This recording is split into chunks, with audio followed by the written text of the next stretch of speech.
মাঝে কি এবার শুরু হতে যাচ্ছে স্থলযুদ্ধ? যুক্তরাষ্ট্রের সেনারা যদি স্থলপথে ইরানের ভূখণ্ডে প্রবেশের চেষ্টা করে তাহলে কি ঘটবে? এমন প্রশ্নের মধ্যেই এবার শত্রুর উদ্দেশ্যে কড়া বার্তা দিল ইরানের সেনাবাহিনী। ইরানের সেনাবাহিনীর মুখপাত্র ব্রিগেডিয়ার জেনারেল আকরাম মিনিয়া বলেছেন, পারস্য উপসাগরের ইরানি দ্বীপগুলোতে শত্রু বাহিনীকে কোনোভাবেই অবস্থান গড়ে তুলতে দেওয়া হবে না। তার ভাষায়, যুক্তরাষ্ট্র বা অন্য কোনো বাহিনী যদি স্থল অভিযান চালানোর কথা ভেবেও থাকে তাহলে তাদের এই সিদ্ধান্ত নেওয়ার আগে বহুবার ভাবতে হবে। তিনি জানান, ইরান ইতোমধ্যেই সম্ভাব্য সব ধরনের স্থল আগ্রাসন মোকাবেলায় বিস্তারিত প্রতিরক্ষা পরিকল্পনা তৈরি করেছে। শুধু পরিকল্পনাই নয়, বহু সামরিক মহড়ার মাধ্যমে সেনারা এই কৌশলের বাস্তব অনুশীলনও সম্পন্ন করেছে।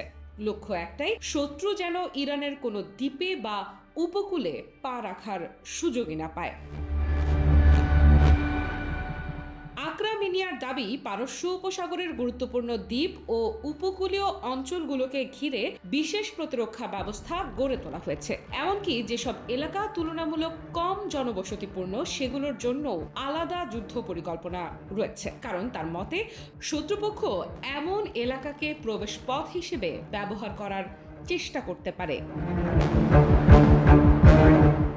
ইরানের এই সামরিক কর্মকর্তা আরও বলেন, প্রতিরক্ষা কৌশল এমনভাবে সাজানো হয়েছে যাতে শত্রু বাহিনী ইরানের মাটিতে কোনো ধরনের ঘাঁটি বা অবস্থান তৈরি করার আগেই তাদের লক্ষ্য বস্তুতে পরিণত করা যায়। অর্থাৎ যুদ্ধ শুরু হওয়ার পর নয়, বরং শত্রু পা রাখার মুহূর্ত থেকেই পাল্টা আঘাতের পরিকল্পনা প্রস্তুত। শুধু তাই নয়, তিনি আরও হুঁশিয়ারি দিয়ে বলেন, ইরানের বিরুদ্ধে হামলা চালাতে যে এলাকা ব্যবহার করা হবে সেটি দেশের ভেতরে হোক কিংবা বাইরে, প্রয়োজনে সেই এলাকাও লক্ষ্য বস্তুতে পরিণত হবে। অর্থাৎ হামলার উৎস যেখানেই হোক, ইরানের প্রতিক্রিয়া সেখান পর্যন্ত পৌঁছাতে পারে, এমনই ইঙ্গিত দিয়েছেন তিনি। বিশ্লেষকদের মতে, এই বক্তব্য এমন এক সময়ে এসেছে যখন মধ্যপ্রাচ্যে উত্তেজনা আগের যে কোনো সময়ের তুলনায় বেশি। পারস্য উপসাগরে যুক্তরাষ্ট্রের সামরিক উপস্থিতি, নৌ টহল এবং আঞ্চলিক নিরাপত্তা পরিস্থিতি নিয়ে দুই দেশের মধ্যে দীর্ঘদিন ধরেই টানাপোড়েন চলছে। সেই প্রেক্ষাপটে ইরানের এই বার্তা শুধু একটি সামরিক সতর্ক বার্তা নয়, বরং সম্ভাব্য স্থল অভিযান ঠেকাতে আগাম কৌশলগত অবস্থানও তুলে ধরছে। JBS holdings limited.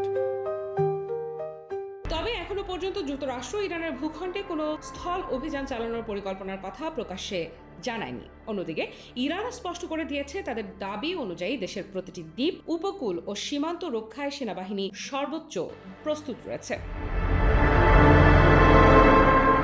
Africa Ifrat, news 24।